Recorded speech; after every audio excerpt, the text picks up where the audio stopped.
You are the only animal on Earth that cries emotional tears. Every other species that produces tears does so to lubricate the eye. Only you weep.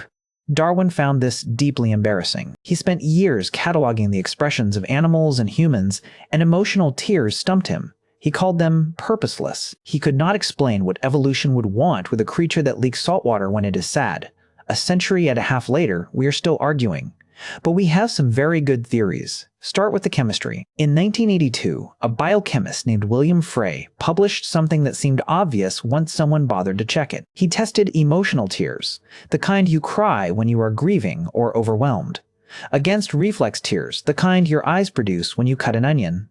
They are different. Emotional tears contain significantly higher concentrations of stress hormones: cortisol, adrenocorticotropic hormone, prolactin, chemicals your body releases under pressure. When you cry, you are not just producing tears. You are excreting the biochemical signature of stress. Frey's idea was simple. Crying is not a side effect of feeling bad. It is the body removing the physical evidence of feeling bad. The relief people report after a good cry, that is not imagination. Something chemical is leaving. But why tears specifically? Why not just sweat more? Why evolve a dedicated eye-based stress excretion system? This is where it gets stranger. The best current theory is that tears are a signal, not a mechanism. A Dutch psychologist named Ad Vingerhoets has spent more of his career studying crying than anyone else alive. His work points toward a social function.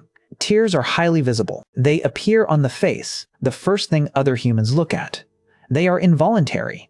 Unlike words or gestures, they are very hard to fake convincingly for a long time, and they produce an almost universal response. When you see someone cry, something in you responds before you decide to.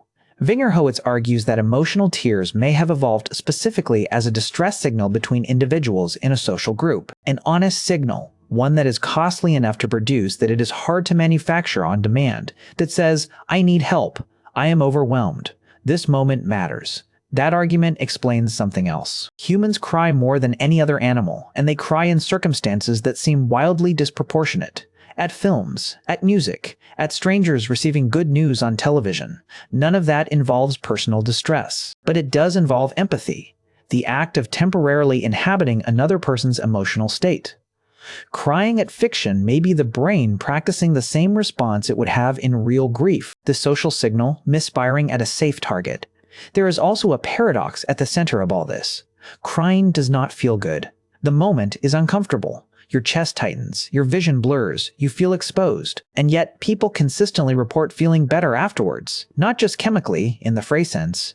They report feeling closer to whoever witnessed their tears, more understood, more connected, which is, if Vingerhoets is right, exactly what the signal was supposed to produce. The cry is not for you. It is addressed to whoever is in the room. And it works. Research consistently finds that people who cry in front of others receive more social support than people who report the same level of distress without tears. The tears are doing something the words cannot. They are making the feeling visible in a way that bypasses the listener's defenses. One last thing.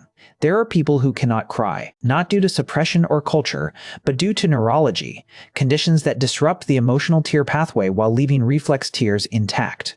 Many of them report the experience as profoundly isolating. The signal is not getting through, which suggests that for all the discomfort of public weeping, it is doing something we have come to rely on. Darwin was wrong. The tears are not purposeless. They are, possibly, one of the most precisely purposeful things the human body does.